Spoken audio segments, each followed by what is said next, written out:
Olá, meus queridos. Tô metendo a mala, tipo assistir aquele tal daquele vídeo show quando o Miguel Falabella falava assim. Esse é meu jargão. Agora eu sou youtuber, não sou nem né, professor, né? Tô mais pra youtuber, ou pelo menos tentando ser youtuber. Pessoas, então vamos lá. Primeiramente aqui eu quero perguntar uma coisa importante pra vocês. Não sei se vocês se lembram. A primeira parte foi feito um trabalhinho que era lá daquele gotejamento de soro que vocês me entregaram e depois foi a questão da prova, né, que inclusive eu acabei passando aí para a maioria das pessoas via WhatsApp, ok?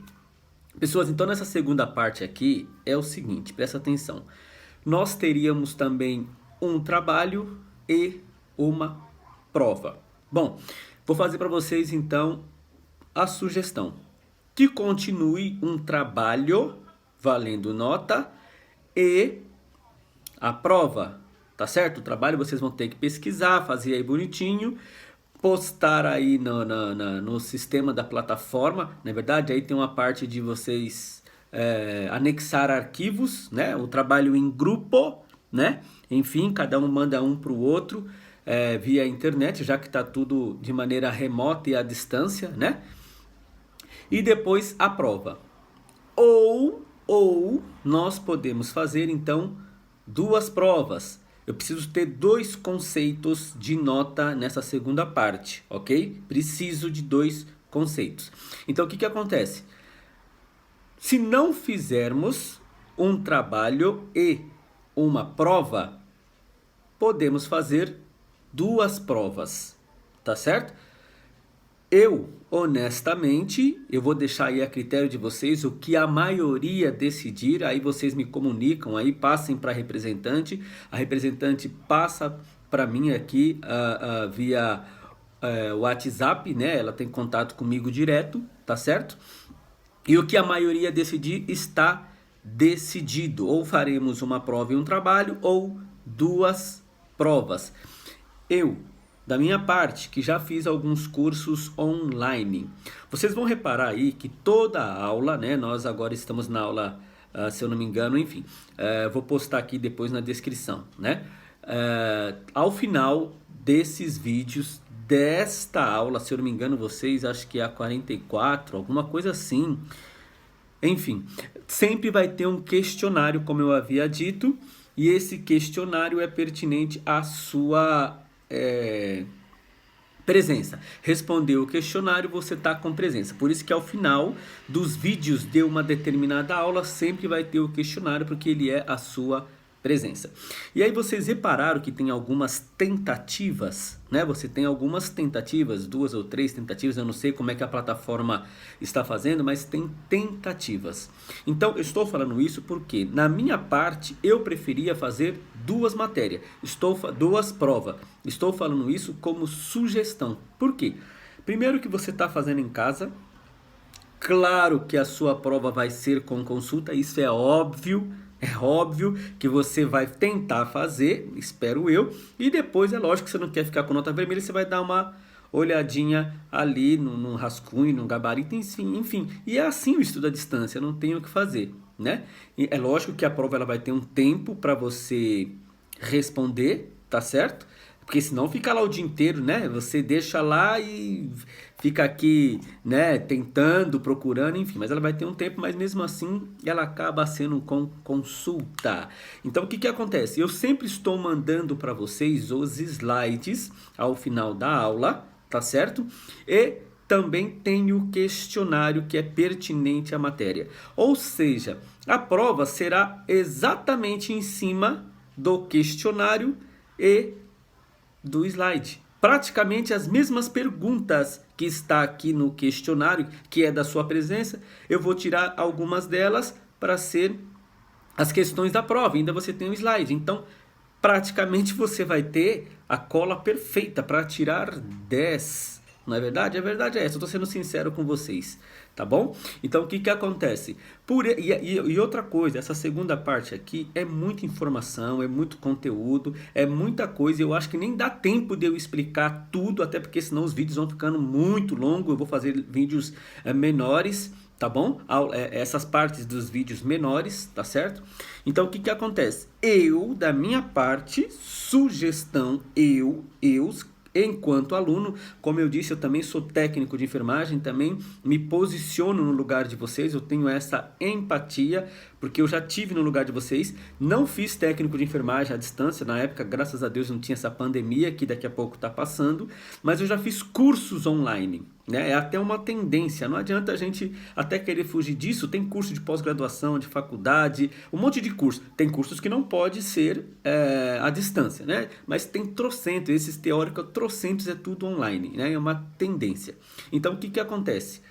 Eu, enquanto aluno, nessa situação, eu preferi fazer duas provas. Primeiro, porque duas provas você encurta o conteúdo, porque você aprende esse conteúdo aqui, faz a prova. Depois você aprende esse outro conteúdo aqui e faz a prova. Pertinente à prova desse conteúdo, pertinente à prova desse conteúdo. Ou seja, pouco conteúdo, prova. E nesse caso ainda ela é com consulta. Depois mais um pouco de conteúdo, prova de novo deste conteúdo só. Ou seja, você tira 10 fácil. Ao passo que trabalho, você vai ter que pesquisar, escrever, fazer referência bibliográfica e tem que fazer na formatação, porque trabalho acadêmico, trabalho científico, que é o nosso caso, inclusive até acho, eu tive, quando eu fiz técnico de enfermagem, eu não sei nem se faz parte da matéria de vocês, que é uma matéria que todo curso tem.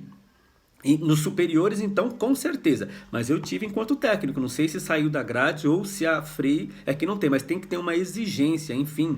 Não sei se é obrigatório. Mas nos cursos superiores, inclusive em pós-graduação, e eu na época que fiz técnico, tinha uma matéria chamada Metodologia Científica de Pesquisa.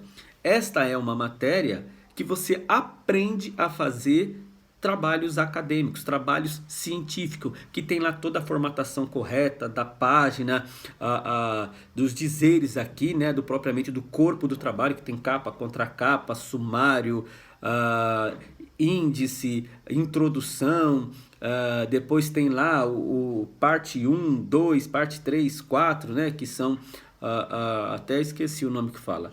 Enfim, mas todo trabalho acadêmico, você precisa ter noções de formatação. E lá no final tem lá aquela conclusão do trabalho, depois tem aquela questão lá das referências bibliográficas. Você não pode fazer um trabalho só você escrever.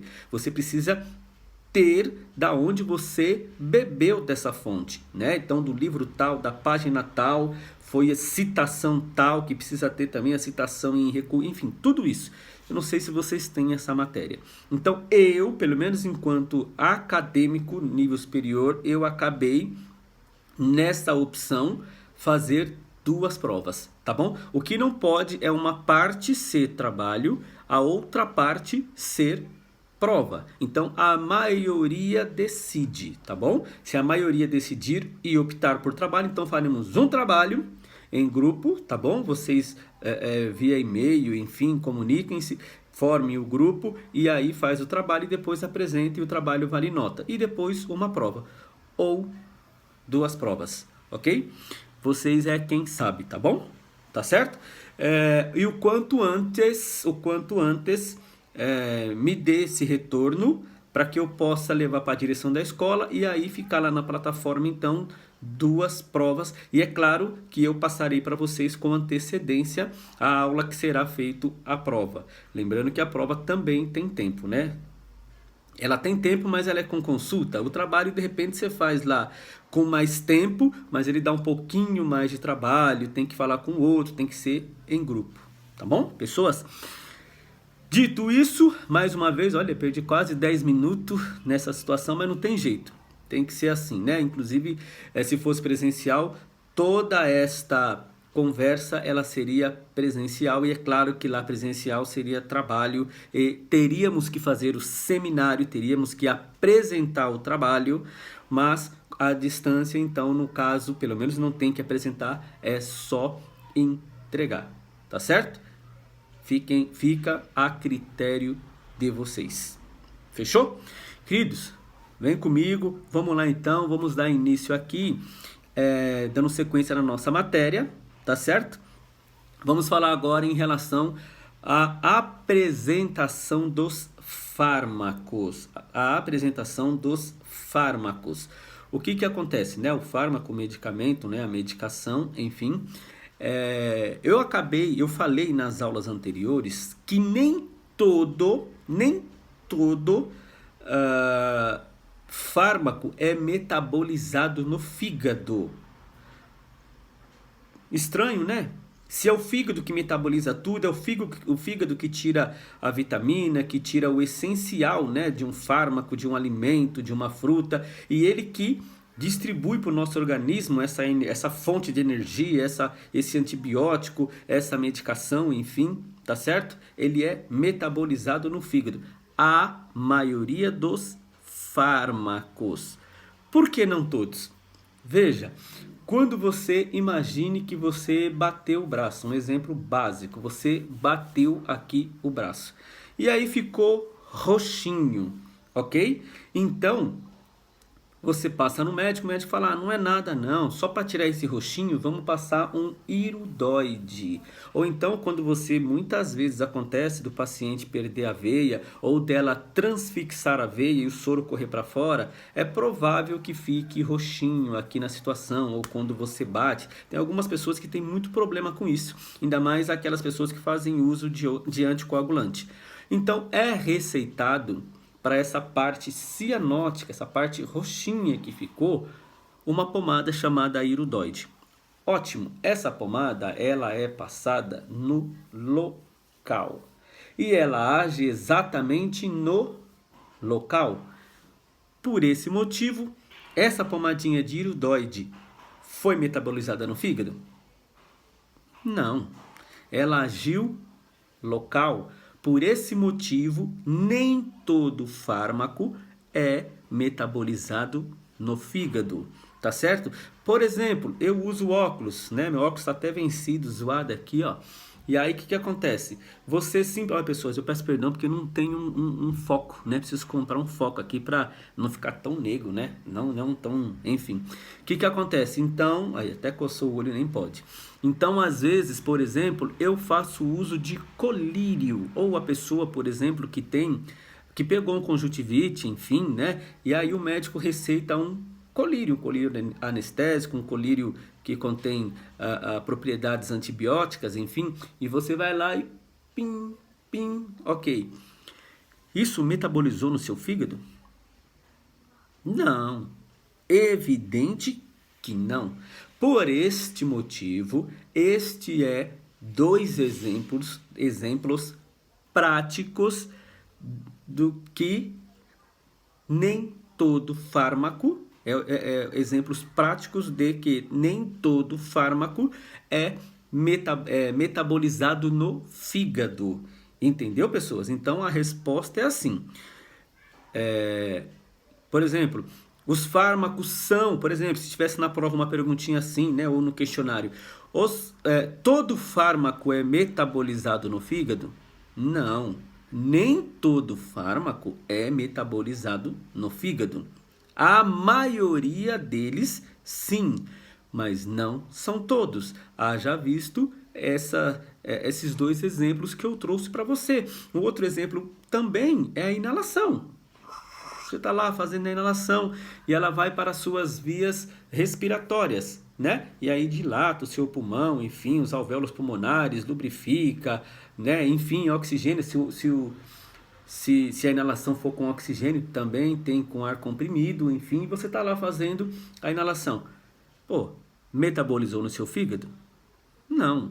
E lá dentro da inalação tem dois fármacos, como nós conversamos na outra aula. Tem o Berotec, tem a Atrovente, às vezes tem o Fluimucil, às vezes eles receitam também Berotec com adrenalina, né? Cada um para o seu propósito, enfim, diante de cada situação de cada paciente. E tudo isso foi metabolizado no fígado? Não. Tá certo? Então a resposta é: a maioria dos fármacos são metabolizados no fígado. Não são todos, ok? Inclusive, por exemplo, as pessoas, né, tem fármaco que é supositório para a pessoa poder evacuar. Geralmente mulheres, né, que às vezes passam em ginecologista, é comum, é normal, faz parte da mulher e tem que passar no ginecologista, né, regularmente, e às vezes, por vezes, eles receitam pomadas ginecológicas. Então elas são local, né? Então tem aquelas tópicas e tem aquelas pomadas que são local, aqui na mucosa, por exemplo, não é verdade? Também não são metabolizadas no fígado, elas são absorvidas ali mesmo e ali mesmo ela faz o seu efeito, tá bom? Aqui só alguns exemplos, né? Entrando então nas vias de administração, que é algo pertinente à nossa matéria, tá bom? Isso é fundamental. Mas deixa eu falar coisas importantes aqui. Então, o fármaco, pessoas, como nós vimos até ali na aula passada, o fármaco ele tem várias apresentações, né? Ele tem várias apresentações. Então, ele pode ser através de pomada, ele pode ser através de comprimido. Esse comprimido pode ser cápsula. Esse comprimido pode ser Drágia. Um exemplo de Drágia, por exemplo, a Neosaldina. Não sei se vocês conhecem. A Neosaldina parece até aqueles M&M's, né? Aquilo é Drágia. Tem cápsula, né? Não sei se vocês já viram. Tem até duas corzinhas, né? Ela também pode ser apresentada em xarope, em suspensão oral, né? Tem aquelas também que inclusive essas suspensões orais aí, tem que sempre dar, aproveitando dicas de passagem, né? Dar uma homogeneizada, porque às vezes ela parada, ela pode se decompor, né? Porque ali tem o solvente e o soluto, tá certo? O líquido e a parte que é ali o pozinho. Então nós temos que dar uma homogeneizada. É que nem os antibióticos, que nós vamos ver daqui a pouco mais para frente, quando nós pegamos lá um frasco de um antibiótico, ele é pó, tá certo? E você dilui esse pó com água destilada ou soro fisiológico, conforme o protocolo, não é verdade? Aí você tem que, né? Por quê? Porque nesses casos tem o solvente e tem o soluto. Então um precisa do outro. Eu não consigo injetar pó no paciente.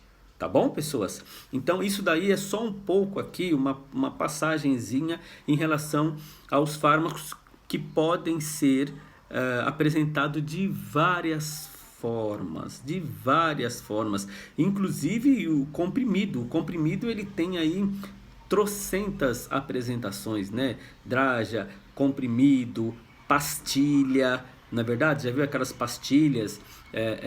Tem aqueles também que, sabe aquelas vitaminas C efervescente, né? Aquelas aspirina efervescente que nós colocamos na água, ela faz aquele monte de bolinha e depois nós tomamos. Ou até mesmo em pó já para deglutir, não que nós colocamos na água, por exemplo.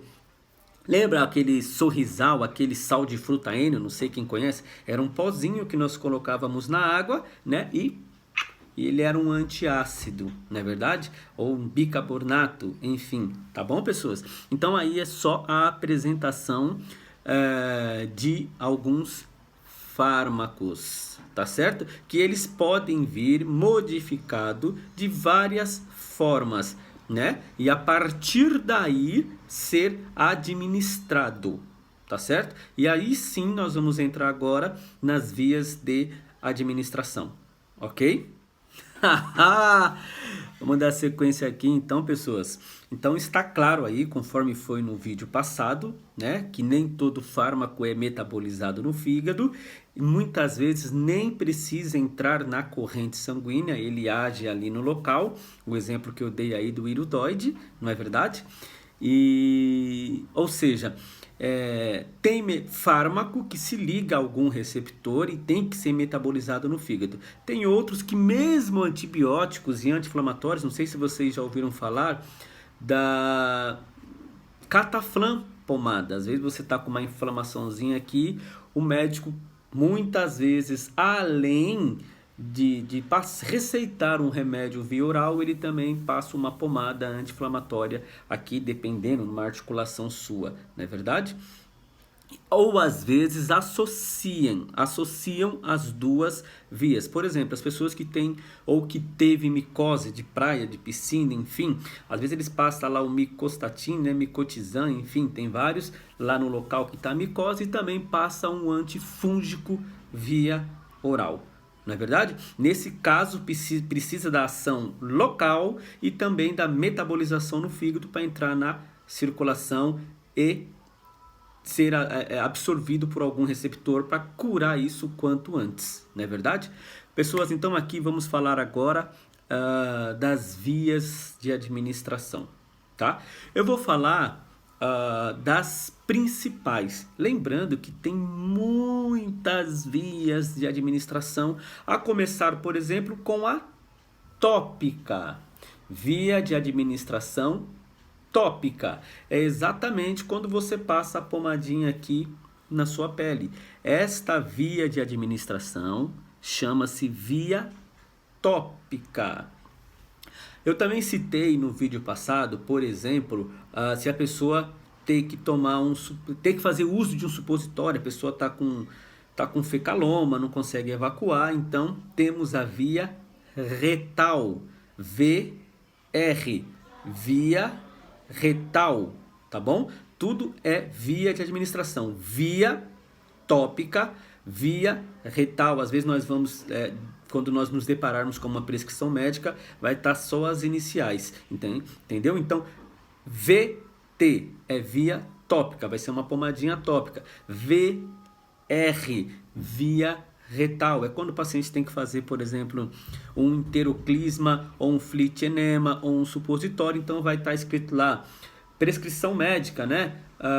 Flit enemas 20 horas via R, VR, porque em cima fica via, né? Embaixo vai ficar só o R, isso dependendo de cada hospital, tem hospital que já fica já o VR aqui, ó. Então, vamos lá de novo, né? Flit enemas 20 horas VR, que é a via retal. Eu também citei na via passada, né, no caso das mulheres que passam em ginecologistas, enfim, que tem que passar, então, via vaginal. Outra via de administração é comum, ela chama VG, se eu não me engano, VV, que é via vaginal. É sempre as duas iniciais, sempre vai ter o V na frente e a inicial da via na qual você vai administrar. É claro que tudo isso, se houver alguma dúvida, você pergunta para o seu enfermeiro. Escuta, essa via aqui é qual, por favor? Esse SC, está escrito aqui uma via SC, é o quê?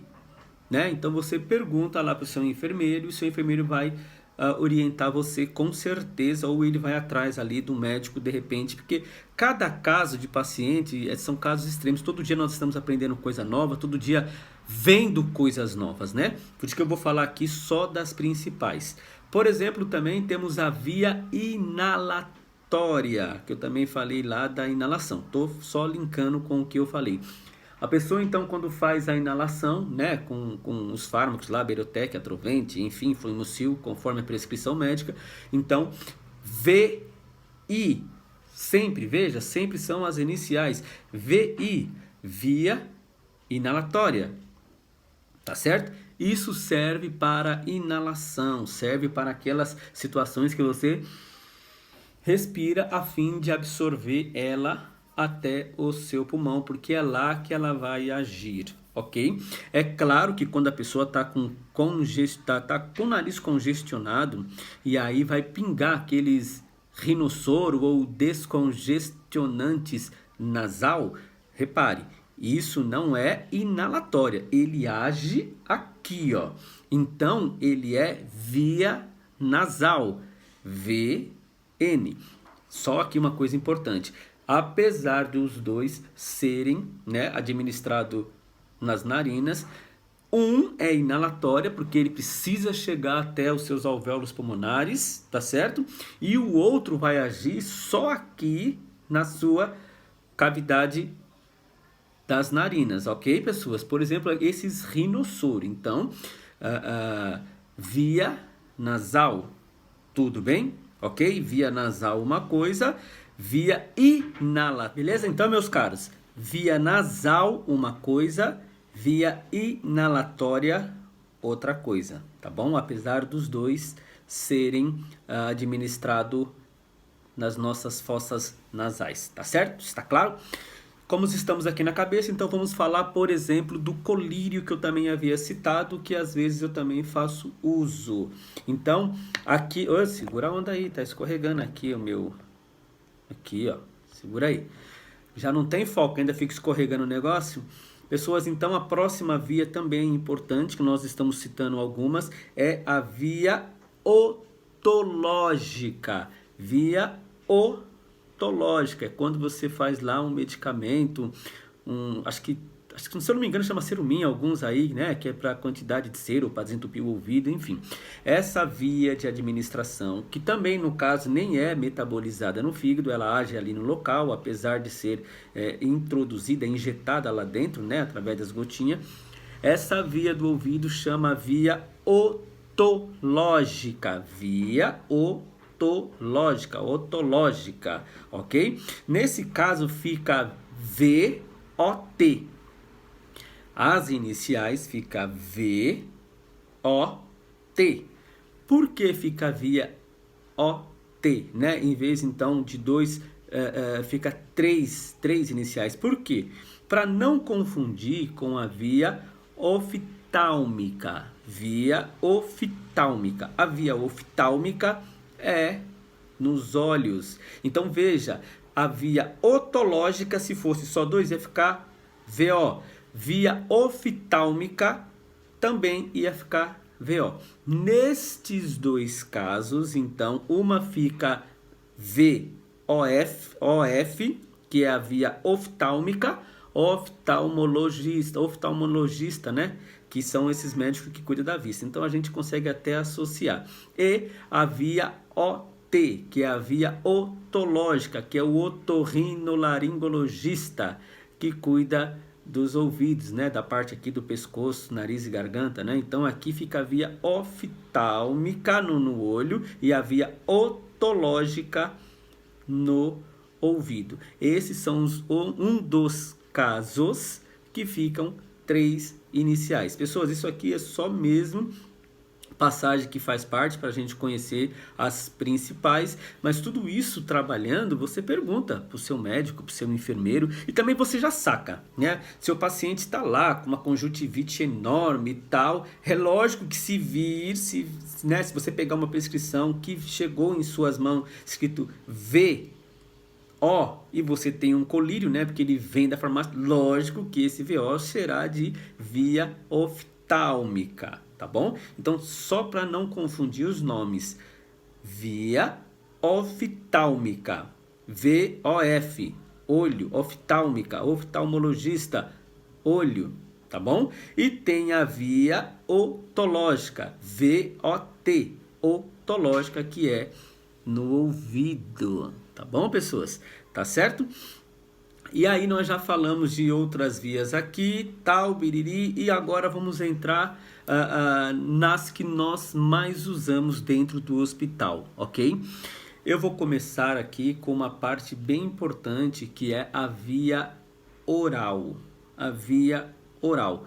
Evidente que a via oral é quando você medica um paciente com comprimido, quando você dá um comprimido para ele e ele deglute o comprimido, ou você mesmo está com uma dorzinha de cabeça, então você vai lá e toma um comprimidinho, né? Esta é via oral, ok? Pela boca é via oral, mas atenção numa coisa importante. Tem paciente que nós vamos cuidar no hospital e ele tá com aquela sonda nasogástrica ou a sonda nasointeral. Para quem não conhece, é um catéter que é colocado no nariz. Esse nariz passa, esse catéter passa, vai descendo e chega até o estômago, caso seja uma sonda nasogástrica. Ou ela vai um pouquinho mais profunda para chegar no duodeno. Ok, então o que acontece, né? Nós temos a sonda nasoenteral, tá certo? que ela entra, como eu disse, aqui pela cavidade do seu nariz, etc. Passa, desce, laringe, faringe, esôfago, estômago, que vai até o duodeno. E a nasogástrica, que também é um catéter que se passa. Antigamente a gástrica, quem passava era os técnicos de enfermagem. A nasoenteral, quem passava era o enfermeiro, né? Porque ela ia mais profunda, precisava de um raio-x. Precisa de um raio-x para saber se está localizada no lugar certo, né? E a nasogástrica, quem passava era os técnicos. Embora agora, pelo menos onde eu trabalhei, o enfermeiro é que estava passando a nasogástrica também, mais alguns lugares, e também os enfermeiros pode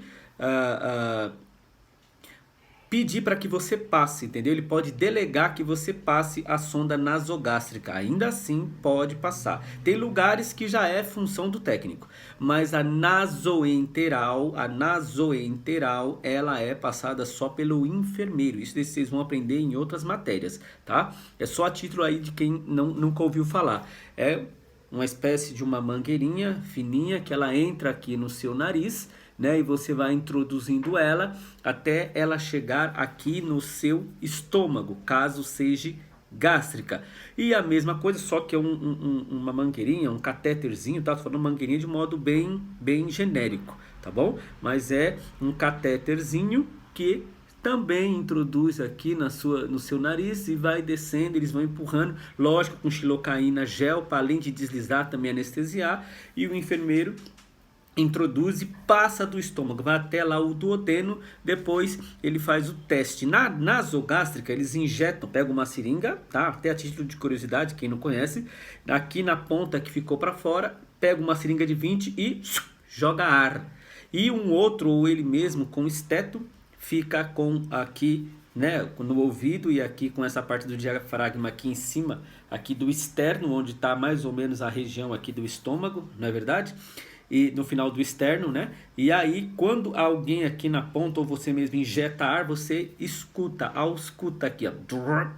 E aí você sabe que está no estômago, né? Porque se ela passou, foi para o lugar errado, foi para o pulmão, o paciente começa a tossir, começa a passar mal. Já é desconfortável passar a sonda nasoenteral ou nasogástrica. Se vai para o pulmão, então, é horrível, o paciente passa mal. E um jeito de saber se está no pulmão é só você pegar um copinho de água, pegar essa ponta da sonda e pôr aqui. Claro que quando o paciente respirar, a água entrará, quando ele aspirar, vai fazer blá, blá, blá, blá. Ou seja, está no pulmão, tem que tirar, passar novamente para ir para o estômago ou para o duodeno, tá certo? Onde é o local certo, tá bom? Onde tem que estar localizada essa sonda. Por que estou falando isso? Porque essas duas sondas fazem parte da administração via oral. E por que eu disse tudo isso? Só entrei numa outra partezinha ali de fundamentos. Mas por que eu estou dizendo tudo isso? Porque muitas vezes você vai pegar lá, por exemplo, captopril VO. Tá vendo? Olha só, por isso para não confundir lá com a otológica e a oftálmica, porque essa tem só duas, a VO, que são uma das mais usadas, né? A gente sempre administra ou toma medicamento pela boca, que é a via oral. Então o que acontece? Às vezes você pega uma prescriçãozinha lá e essa prescrição está dizendo assim, ó, captopril VO. E aí você vai lá até o paciente está entubado e está com uma sonda nasogástrica ou sonda nasoenteral. E aí, aonde você vai fazer o comprimido? Na sondinha, na sonda nasoenteral. Por isso que ela faz parte também da administração de fármacos VO. É claro que tem médico que vai escrever lá, captopril SN, que é da sonda nasoenteral, SNE, que é para você fazer na sonda nasoenteral. Mas é provável que você pegue alguns médicos que vão escrever a via de administração VO, tá certo? E você chega no paciente, ele tá com a sonda. E é lógico que você vai fazer na sonda. Geralmente os pacientes que estão entubados, claro que não vão conseguir deglutir, tá certo? Então eles passam uma sonda para que você dilua esse comprimido, né, que seria pela boca, dilua na aguinha, puxa na seringa, injeta na sonda, que a sonda está lá no estômago ou no duodeno e aí a medicação foi administrada. Então, a sonda nasoenteral, a via nasoenteral ou nasogástrica faz parte da via oral. A única diferença é que não vai, né, fazer todo esse processo de deglutição, porque ele vai passar por esse catéter e aí vai descer e já vai chegar direto lá no estômago. Claro que quando nós vamos medicar por essa via nasoenteral, dilua bem o comprimido, macera ele, coloca lá um pouquinho de água, puxa na seringa, injeta na ponta da sonda e depois puxa água, uns 20 ml e injeta de novo. Por quê? Porque a sonda ela é grandinha, né? Tanto que ela vai, para você passar a sonda, a técnica é da ponta do nariz ao lóbulo da orelha ao final do externo, ou um pouquinho mais se for no duodeno, não for gástrica. Então o que acontece? Você pega lá 4, 5 ml, empurrou na sonda, ela vai ficar parada no meio do caminho e o paciente não tem nem contato, porque está dentro deste catéter. E geralmente isso seca e entope. E quando você entope essa sonda, BO na certa, porque aí tem que tirar, tem que fazer um outro pedido de uma sonda e aí tem que passar de novo. E se for nasoenteral, que é só o enfermeiro que passa, aí você tem que ir lá falar para ele. Quando você falar que entupiu a sonda, certamente você vai ouvir. Então, para que não seja obstruído essa sonda, depois que você medicou, sempre lava ela. Vocês vão ver que isso é muito sério, parece bobo, que eu já me lasquei por conta, no final do plantão, sabe aquela correria, no final do plantão você correndo, você vai fazer a última medicação no paciente, que é pela sonda nasogástrica, nasoenteral, entupiu.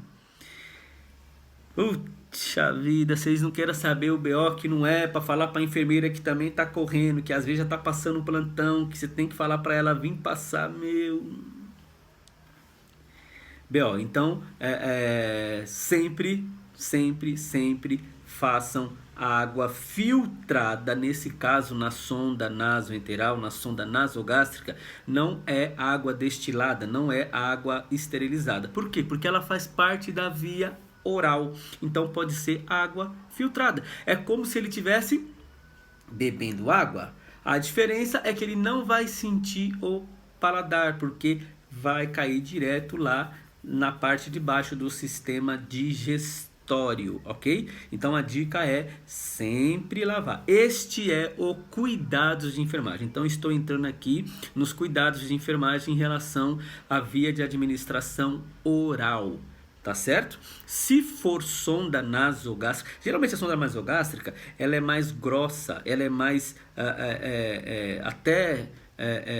ela não é tão flexível, ela até entope menos. Essas sondas nasogástricas é feito até para o paciente que está com náusea, está vomitando, está com o estômago, né, aqui distendido, então eles passam essa sonda e deixam ela aberta, que aí tá lá dentro o líquido, ele começa a drenar e o paciente não fica vomitando, porque está saindo e vai lá para um suporte ali, para um frasco, enfim, né, para você desprezar depois.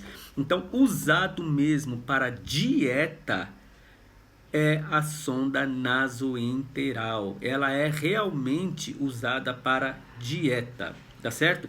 E essa sonda nasoenteral, que ela chama... ela é sonda nasoenteral mesmo, ela é bem flexível e ela é mais fininha, exatamente porque ela não serve para drenar, ela serve só para infundir. Então o que acontece? A chance dela entupir é muito grande, então guarde isso para a vida, para a carreira, porque é BO na certa. Sempre que administrar uma medicação pela sonda nasoenteral, na sequência, água filtrada, pelo menos 20 ml. Puxa 20 ml de água filtrada ali na seringa e injeta, ok? Esse é um dos cuidados, tá certo? Se for pela sonda nasoenteral, tá bom? E também, se for na via oral, um dos cuidados nossos é, claro, ver se o paciente está deglutindo, né? Porque senão ele pode engasgar, às vezes ele pode até broncoaspirar, às vezes o paciente que ele está, né, com desconforto respiratório, não vamos medicar ele ou até ofertar alimento para ele, dieta para ele, porque é perigoso ir para o pulmão e ele broncoaspirar. Não é verdade? Então o que acontece? Os cuidados com a via oral, que também faz parte das vias nasogástrica e as vias nasoenteral, é simplesmente, se tiver com sondas, lavar após a medicação. Isso é o cuidado, pode cair na prova.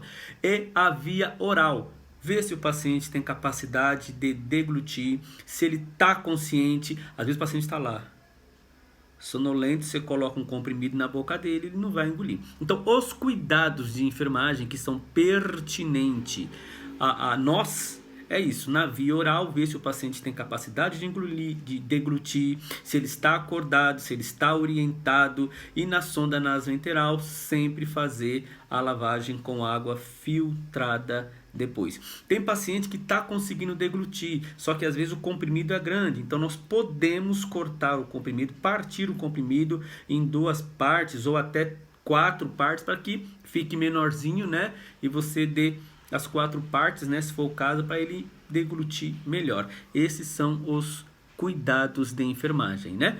Os riscos é exatamente isso, do paciente broncoaspirar, do paciente recusar. Às vezes o paciente pode recusar, na via oral, ele está orientado, não vou tomar e acabou. Nesse caso, passe para a enfermeira e nem insista, olha, meu filho, precisa tomar, faz parte do seu tratamento, da sua terapia e tal. Não quero, ok, nem insistam, pessoal. A gente conversa, tenta, mas ninguém aqui está para forçar ninguém, principalmente se o paciente é lúcido, consciente e orientado. Às vezes ele está confuso, está agitado, tem demência, enfim, aí é outro caso, mas de toda forma é passar para a enfermeira, se caso ele recusar mesmo. Esses são os cuidados da via de administração oral. Ok, pessoas? Tá certo? Essa aula vai ficando por aqui. Vamos para a próxima parte, tá certo? Que nela iremos falar dos injetáveis e dos cuidados para com as vias de administração injetável. Ok? Então vimos aqui hoje algumas das vias. Deixa eu falar uma via importante aqui, já que eu estou falando da via oral, antes de entrar no próximo vídeo, que é os injetáveis. Temos a via sublingual, falando da boca, tá? Me ocorreu aqui agora. Rapidinho, pessoas. Vou encerrar o vídeo. Temos a via sublingual. Sublingual, tá bom? O que é a via? Ou então, pessoas, se tiver dificuldade com as iniciais, fala ela inteira, tá bom? E se for trabalhando que vier só as iniciais, é o que eu falei, pergunte pro médico, pergunte pro enfermeiro, não dá nada. Ou às vezes você acostuma tanto, como eu falei, sabe que aquele médico que você está cuidando do seu paciente, você sabe onde é, mas nunca faça nada com dúvida. Mas aqui uma via importante, pessoas, é a via sublingual. Esta via, ela é importantíssima e que exige muito cuidado e atenção na enfermagem. Inclusive essa via nem se orienta mais fazer a não ser no hospital. Por quê? Olha só, essa parte aqui debaixo da nossa língua, tá bom? Eu depois vou mostrar ali o slide, mas enfim, tem uma parte meia roxinha. Vocês já repararam? Se vocês derem, não vou ficar mostrando a minha aqui, tá bom? Mas aqui vocês vão reparar que tem uma partezinha meio roxinha debaixo da nossa língua. Se você olhar no espelho, na sua também tem. Essa parte roxinha, presta atenção, pessoas, ela tem uma capacidade muito grande de absorção e ela é drenada diretamente na veia cava superior através dessa parte roxinha debaixo da nossa língua. Elas são uns capilares que têm drenagem exatamente na parte da veia cava superior, já cai aqui em cima. O que acontece? Quando eu coloco um comprimido via oral, pela boca e engolir, ou até pela sonda. Pela sonda já cai logo lá no estômago ou no duodeno, que nós vimos, certo? Mas só que imagine, você colocou um comprimido e tomou uma água, que é assim que nós fazemos. Então ela passa laringe, faringe, esôfago, estômago, né? Acho que não sei se eu pulei alguma aqui e tal, até chegar no fígado para ser metabolizado, para começar a fazer efeito. Olha o tamanho do processo que a via oral percorre até começar a ser metabolizada lá no fígado e sim se ligar a algum receptor da dor e começar a fazer efeito, caso você esteja com dor, por exemplo. E aí o que acontece? Veja só, é por isso que quando você toma um comprimido, você está morrendo de dor de cabeça, você toma um comprimido e engole ele, demora, vai de 10 a 15 minutos para começar a fazer efeito. Exatamente por todo esse caminho que ele percorre até ser lá absorvido, metabolizado, enfim, para começar a fazer efeito. Na sublingual não. Na sublingual, que você coloca aqui, deixa ele derreter, já cai direto na veia cava. Esses capilares, essa parte roxinha da sua língua, ela tem uma drenagem direto na veia cava superior. Isso faz com que o efeito seja muito rápido, muito rápido. Então o que acontece? Antes era comum, por exemplo, o paciente chegar no hospital e tá com pressão alta. E tinha uma medicação muito comum na época usada, chamada Adalat. Não sei se algum de vocês conhece. Ele era um hipotensor potente. E o que os médicos faziam? Colocava debaixo da língua. A minha mãe, por exemplo, que é hipertensa, ela já fez uso. Esse medicamento nem tem mais no mercado, se eu não me engano, nunca mais vi. Aí se colocava esse Adalat debaixo da sua língua, tá certo? Ele era uma cápsula, você fazia um furinho, né? E colocava debaixo da língua. Já que não tem o suco gástrico, então essa cápsula ela não conseguia dissolver. Então você fazia um furinho, que era um líquidozinho que tinha lá dentro, colocava aqui, esse líquidozinho entrava em contato com essa parte roxinha e já tinha a drenagem na veia cava. O que acontece? A pressão, de uma vez, puff, caía. Era comum muitos pacientes passarem mal. Muitos. Por quê? Porque a pressão caía de uma vez. Por quê? Porque na via sublingual já tem a drenagem diretamente na veia cava superior aqui, ó, já cai logo no sistema para fazer efeito, e já é essa quantidade de uma vez. Por isso o paciente tinha uma queda muito brusca da pressão, muitas vezes dava complicação. É comum, por exemplo, às vezes a pessoa fala, tá com pressão baixa, coloca um pouquinho de sal debaixo da língua. Já ouviram falar nisso? Coloca um pouquinho de sal debaixo da língua. Pessoas, não. Por quê? Por conta desta drenagem que já cai direto ali na veia cava, faz com que a pressão de uma vez suba. Lembrando que na via oral, lembra de todo esse caminho que percorre, tudo isso vai fazendo com que o seu corpo vai absorvendo aos poucos e começa a liberar, né, a se ligar ao receptor aos poucos. Então não tem essa queda abrupta ou que pudesse subir muito a sua pressão de uma vez, tá certo? Por quê? Quando você deglute um comprimido pela via oral, que passa por todo esse sistema digestório, ele há uma perca, veja, olha o caminho, laringe, vem na língua, né? Laringe, faringe, esôfago, e tudo isso faz com que que ocorra uma perca da substância. Sabia disso?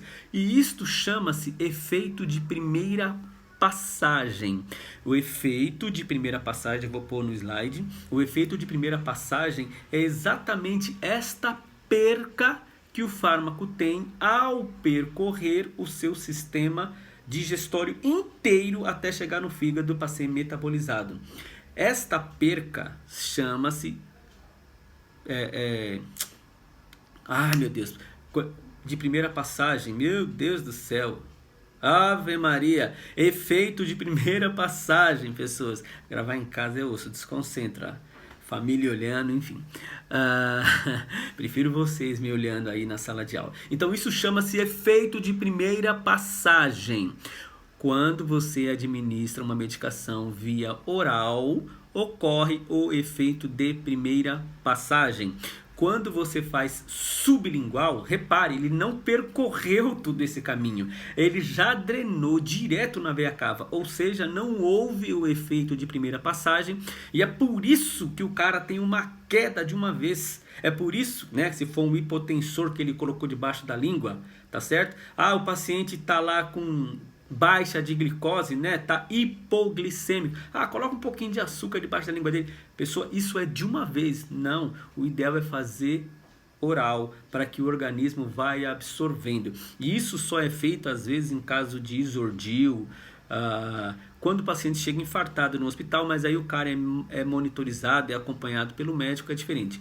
O que eu quero dizer é que a via sublingual ela é muito importante e exige um cuidado e atenção muito grande para com os profissionais de enfermagem, porque o médico prescreve, quem vai lá medicar é você e a responsabilidade é muito grande da sua parte. Então em casa, na família, enfim, cuidado com essa via de administração, e no hospital certamente paciente monitorizado, você observando, esse é o cuidado, ficar atento, ficar de olho nos sinais vitais, tudo é sinais vitais que compete a nossa parte, ficar de olho para que ele não tenha essa queda brusca da pressão ou a elevação ou enfim.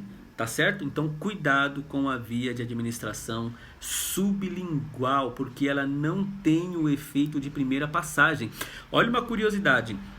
Vocês sabiam que graças a esse efeito de primeira passagem, a maioria dos fármacos, ou quase todos, vem com uma quantidade a mais. Por exemplo, você pega lá um antibiótico que ele está dizendo que tem 500 miligramas, tá certo? Mas só que, repare, ele tem esse efeito de primeira passagem, que é essa perca da substância, né? Um pouco de perca do fármaco.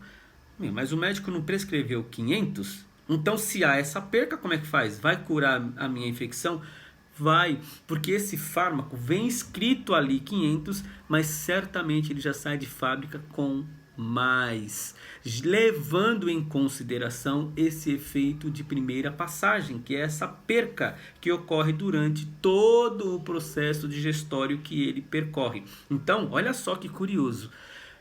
Os fármacos vêm com uma quantidade a mais. Lógico que não é 500, vem com 1.500, vem com 1.000. Não, ele vem com um pouquinho a mais, tá certo? Exatamente levando em consideração a esta perca, que essa perca chama-se efeito de primeira passagem. É por isso que nas outras vias, por exemplo, na sublingual, na EV, como não sofre esse efeito de primeira passagem, a medicação ela tem uma resposta mais rápida. Por exemplo, tomou um comprimido, Neosaldina, engoliu, bebeu, demora 15, 10 minutinhos para começar a fazer efeito. Se você pega a Novalgina, né, digamos a Novalgina que você tomou em comprimido ou em gota, né, demora 10 a 15 minutos para fazer efeito. Tá certo? Quando você pega a Novalgina EV e injeta a mesma miligramagem na veia, 5 minutinhos está fazendo efeito.